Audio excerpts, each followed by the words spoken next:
మాజీ మంత్రి సీదిరి అప్పలరాజును 4 గంటలుగా పోలీసులు విచారణ చేస్తున్నారు. పోలీసులను తిట్టిన అభియోగాలపై బీఎన్ఎస్ లోని 4 సెక్షన్ల కింద గత ఏడాది కేసు నమోదైంది.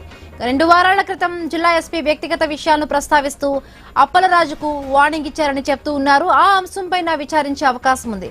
అప్పలరాజును అరెస్టు చేసే అవకాశం ఉందంటూ ప్రచారం జరగడంతో వైసీపీ కార్యకర్తలు, నాయకులు పెద్ద సంఖ్యలో పోలీస్ స్టేషన్ దగ్గరకు చేరుకున్నారు. మరిన్ని పూర్తి అప్డేట్స్ మా కరెస్పాండెంట్ రాము అందిస్తారు. రాము, ఇప్పటికే పెద్ద ఎత్తున కూడా పోలీస్ స్టేషన్ వద్దకు వైసీపీ కార్యకర్తలు, నాయకులు చేరుకున్నట్టుగా తెలుస్తోంది. ఇంకా అప్పలరాజు విచారణ కొనసాగుతోందా? ఏం జరుగుతోంది స్టేషన్ దగ్గర రాము? ముందు మనం చూసుకోవచ్చు, ఇప్పటికే సుమారు 4 గంటలు గడుస్తుంది.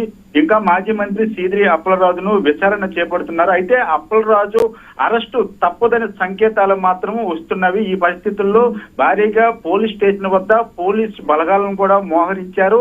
అంతేకాకుండా పెద్ద ఎత్తున కార్యకర్తలు కూడా అక్కడికి చేరుకుంటున్న పరిస్థితి కనిపిస్తుంది.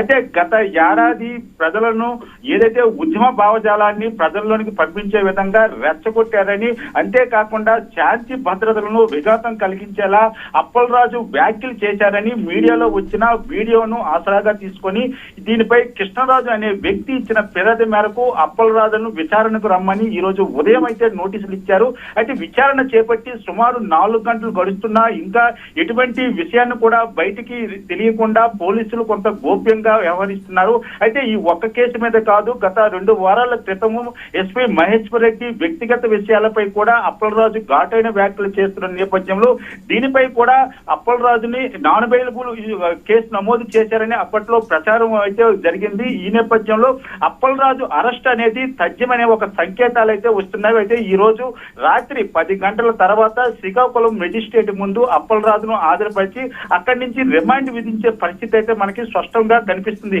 Bindu right, thank you Ramu, thanks for the updates.